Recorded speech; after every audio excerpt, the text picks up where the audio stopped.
Shabbat Shalom. In the wake of the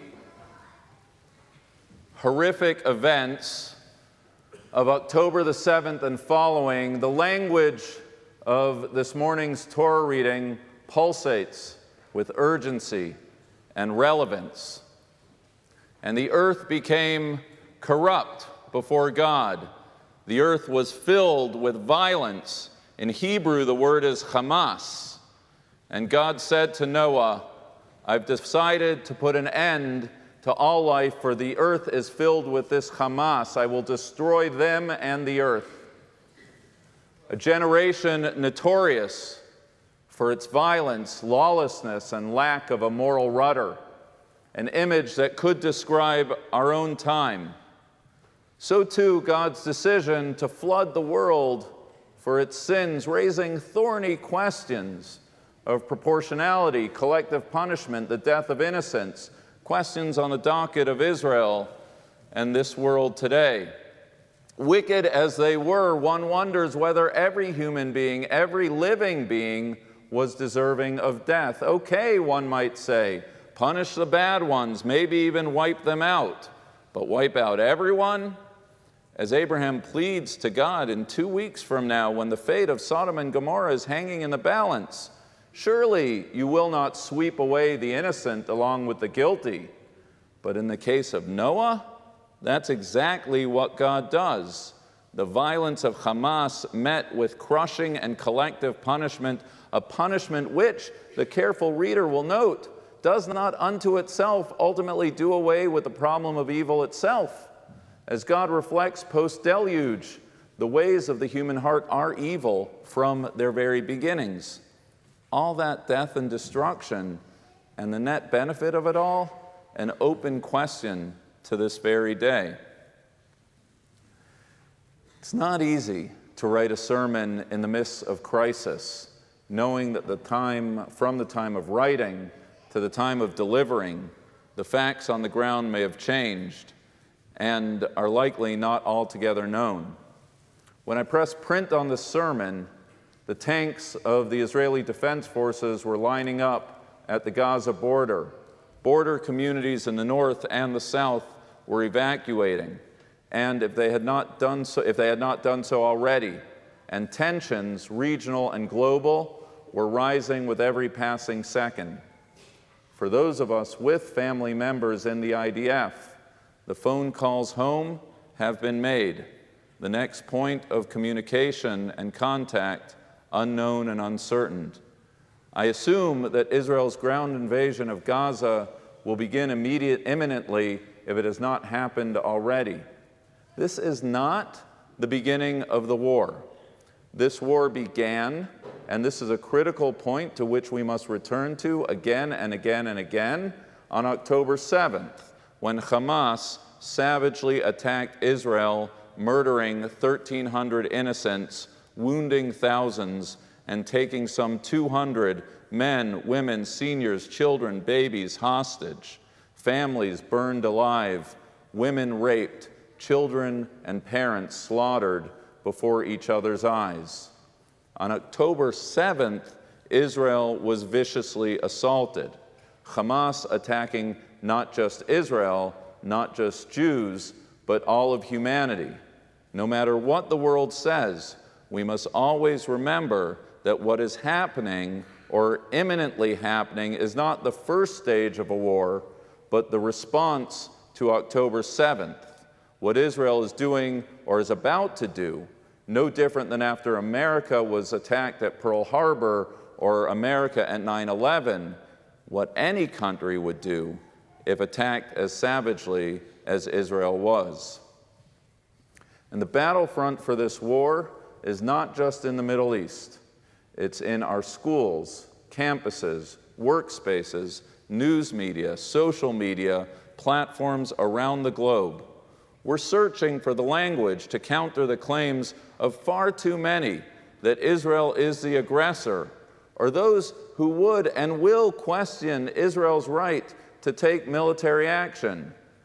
This morning, I want to provide you with a few tools, some vocabulary, so you're prepared for this next stage, for the moral deluge to come, a rabbinical or moral lexicon to think about the ethics of waging war, what philosophers from Augustine to Aquinas to Michael Walzer to Rabbi Elliot Dorff refer to as just war theory.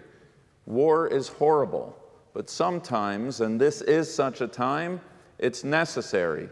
And in this hour of necessity, it is not only fair, but it's actually our obligation to ask if there is a way in all the horror by which Israel's aims can be both achieved and characterized to the world as justified. When having a conversation on just war theory, the discussion falls into two categories. First, questions as they relate to the initiation of war, and second, questions as they relate to the conduct of war itself. To the first category, the terms by which war is morally justified, Israel, as noted, did not initiate this war. The first obligation of any state or sovereign authority, Israel or otherwise, is to ensure the safety and security of its citizens, be they at home or at risk in foreign territory. These obligations are altogether consistent with Jewish law, building on Exodus 22:1 regarding the right of a homeowner to self-defense should a thief break in. The Talmud teaches that if someone comes to kill you, rise up to kill them first. According to Jewish law, a nation has not just the right, but the obligation to defend itself against actual attacks and against anticipated attacks. It was a great 12th century codifier of Jewish law, Moses Maimonides, who gave fullest expression to the different categories of war, which, for the purposes of today, will divide into two: wars of choice, Milchemet Reshut, and wars of obligation, Milchemet Chovah. The former category, discretionary wars, is somewhat narrow. It includes efforts to enlarge a nation's territory or prestige. The latter category includes those wars conducted in self-defense. In Maimonides' words, to deliver Israel from an enemy who has attacked them, or to do so preemptively so Israel's enemies will not march against them. Judaism is not a pacifist religion. We do not stand idly by when our brother's blood is shed, nor when the life of one of our kin is at risk, what is referred to as the laws of Rodef, the obligation to intervene to stop a pursuer from killing another person. Any nation, all the more so a Jewish nation, is permitted, if not obligated, to defend itself. It's an obligation that takes on increased urgency when the matter of civilian hostages is added to the equation. The mitzvah of pikuach nefesh, of saving a life, taking precedence over all else. The commandment to redeem captives, in Hebrew, pidyon shvuyim, considered a paramount mitzvah in Jewish law and ethics, as seen in next week's Torah reading when Abraham goes to war to rescue Lot and his family, or in 1976 when Israel rescued the hostages in Entebbe, or if you like, in 79 with our own country's failed attempt to rescue the hostages in Iran. So great is this obligation that it falls not on any individual but on the entire community. There is a rich literature of the heavy ransoms paid by pre-modern Jewish communities when one of their own was taken captive. Self-defense, anticipatory self-defense, defense against future attacks, the obligation to save Jewish lives hanging in the balance long before October 7th. These principles have been well established in our sources to identify the circumstances by which war is morally justified. And in the wake of October 7th, they continue to serve as our North Star. The fact that world opinion, in just a few short days, has turned Israel from victim to aggressor is a subject to which we must respond immediately and will undoubtedly consume energy from all of us into the future. But this morning in this sanctuary, let there be no doubt. Let our moral clarity steel our resolve and that of our children and our grandchildren. Israel was attacked, brutally so. Israel has not only a right, but an obligation to defend itself. Israel has an obligation to do everything in its power to redeem the hostages. Israel has an obligation to its citizens that they dwell in safety, that the horrors of October 7th never be allowed to happen again. It is not complicated, and anyone who tells you that it is needs to have their own views interrogated as to why they are holding the state of the Jews to a standard different than they would any other nation. As for the second category, the ethics of the conduct of war, here too, Jewish law offers much guidance. Maimonides teaches that when one is besieging a city, those conducting the siege may surround on 3 sides, but not on 4, presumably that the refugees seeking to save their own lives can escape. Nachmanides, writing a century later, taught that one must deal kindly with the enemy themselves, and even the trees of the enemy's fields. There's a fascinating passage regarding our patriarch Jacob's anticipated but never actualized battle with the camp of his brother Esau. Jacob is described in the Torah as both afraid and distressed. The 16th century rabbi, the Maharal of Prague, asks the question, why 2 adjectives? Why both afraid and distressed when 1 adjective would have been enough? The Maharal answers his question explaining that Jacob was afraid for his own safety, and he was distressed at the thought that the anticipated battle may force him to take the life of another. Even when it comes to redeeming captives, as did Jacob's sons when their sister Dinah was abducted, the moral judgment of the Bible counsels against excessive bloodlust. Enemy lives are not worth more or less than Jewish lives. We are all created equally in the image of God.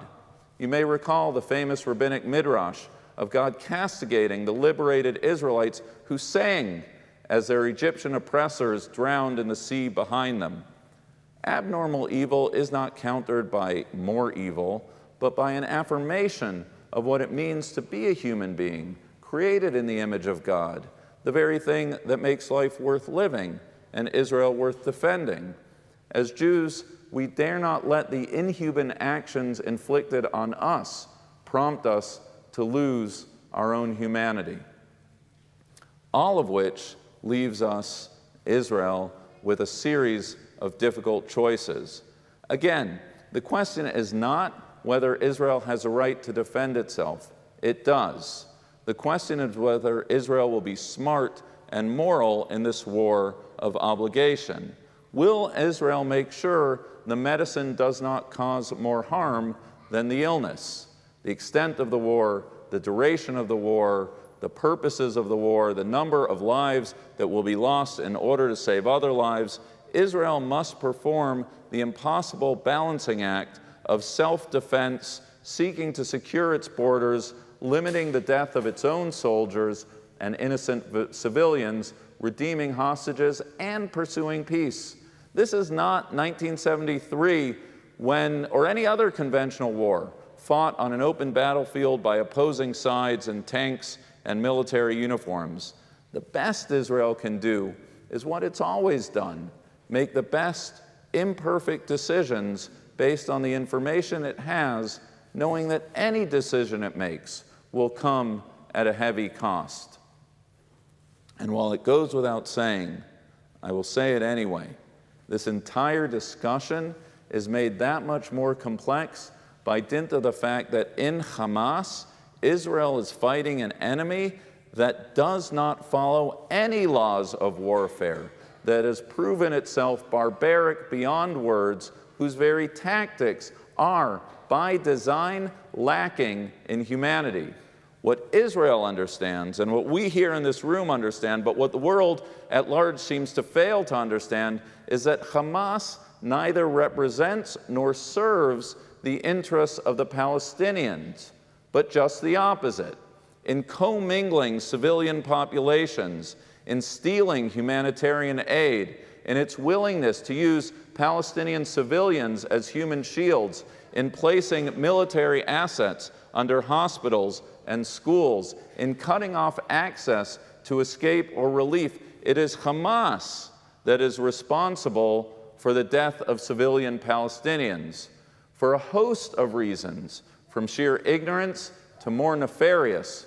When it comes to war conduct, not only is the brutality of Hamas overlooked, but Israel is being held to a different standard than any other nation, a difference which, if you peel away at the onion, betrays an anti-Semitism in its suggestion that Jewish lives are worth less than other lives.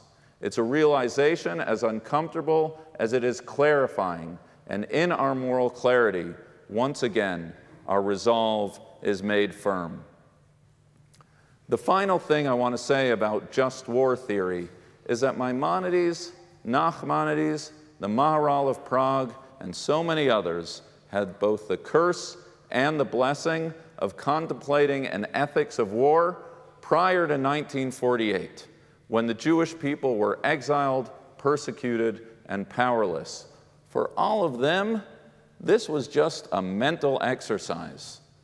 Thank God, we have the problems we do, that the Jewish people have a sovereign state and an army and are able to fight a war and debate how to do it justly. Given the choice of these difficult decisions or the moral purity of exiled victimhood, I would choose the former over the latter any day, and so should you.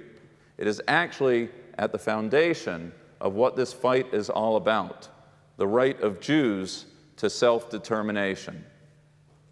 The decisions of the coming days, weeks, and maybe months will be tortured.